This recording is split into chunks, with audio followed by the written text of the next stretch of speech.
Banana Twist, Chapter 8. This calls for a celebration. I was starting to have nightmares about the stupid questionnaire. I'd mailed it in, yes, but had I answered the questions right? Had I sounded sincere enough? Or would they see through all the syrupy goop I'd written to the real me, the big fraud? I checked the mailbox about every hour on the hour, getting a candy bar each time to calm my nerves. What if I didn't get in? No television. None at all. The prospect boggled my mind. You'd think I'd had enough problems, what with worrying about whether or not I'd get into Fairleigh and trying to keep away from Goober. But I had one other problem, Dad. He got me awake in the morning for push-ups. He dragged me out every afternoon for long, dumb walks. He was going to make an athlete of me presto changeo. His theory about all this exercise was that it builds you up. But with me, it worked the other way around.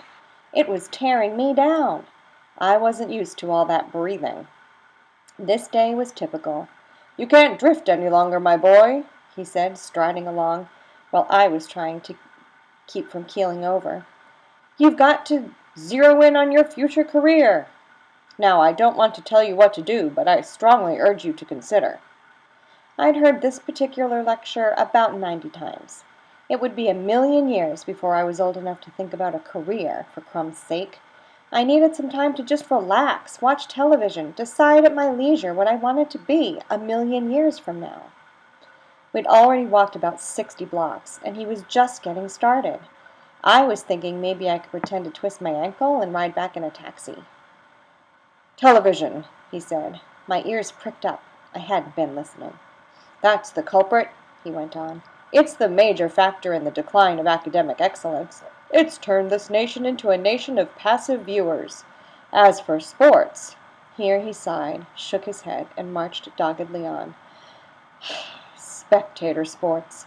People don't play football or basketball anymore. They watch someone else playing."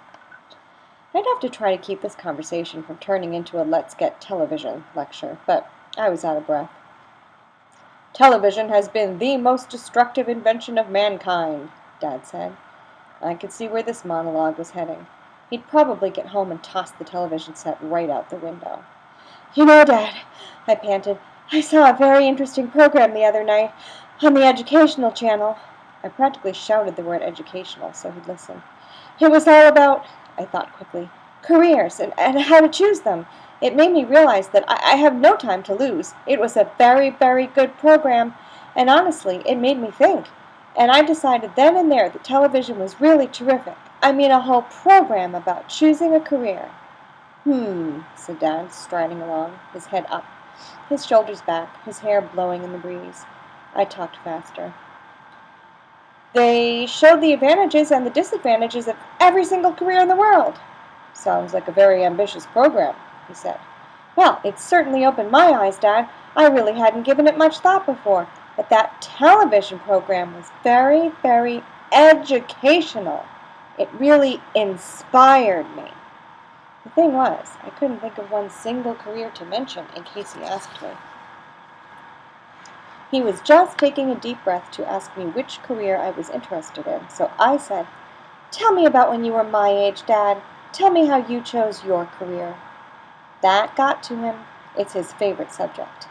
If he didn't start every third conversation with, "When I was your age," I never would have guessed that he had ever been my age, or any age, except the age he is.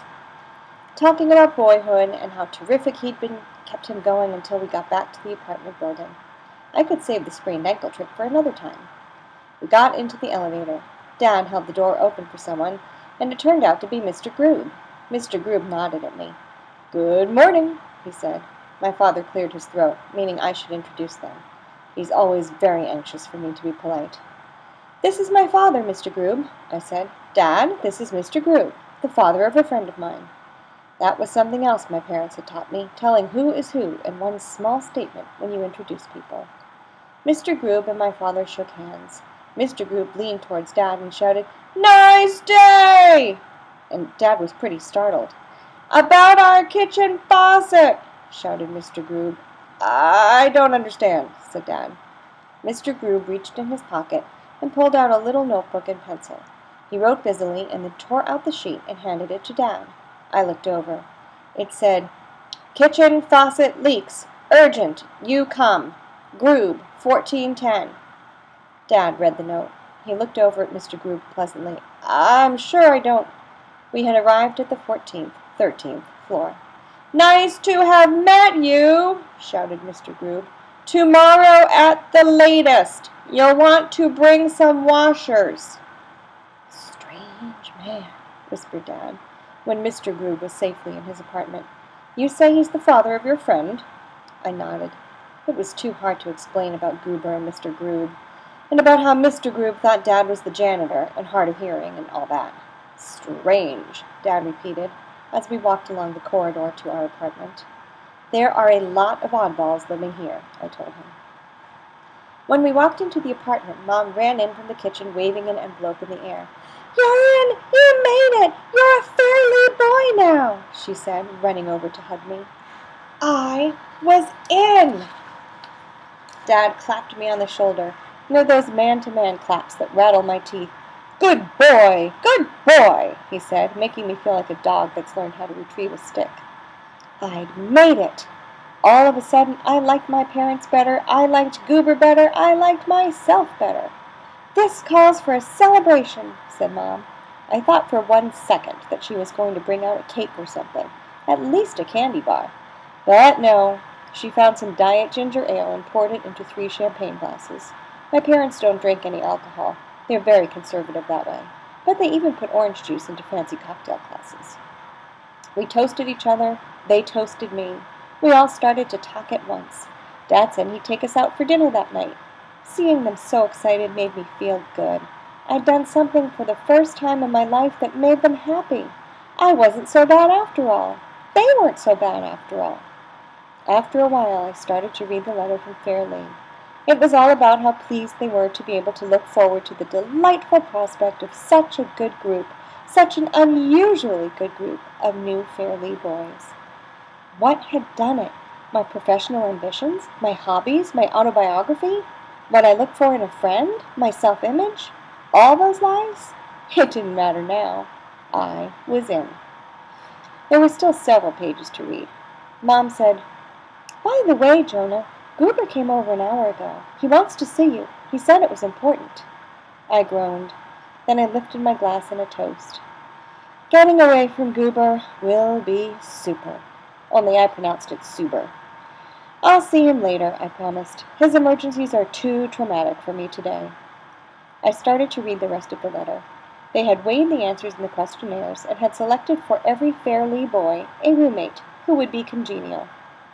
For me, Jonah, they had selected a boy who would share my interests and ideals and aspirations, who would be a lifelong friend to the boy I am today and to the man I will be tomorrow. His name was Louis K. Train, Jr. They suggested the appropriate kind of clothing I should get, everything navy blue and red and white. I was going to look like an American flag, but I didn't care.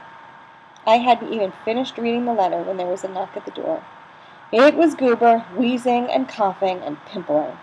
"Hurry," he said. "We've got to get the baby guppies out of the aquarium. They're being eaten. Hurry!" I sighed and turned to follow him. Then I turned back and winked at Mom and Dad. "See what a good sport I am?" I asked. "A real Fairleigh boy already."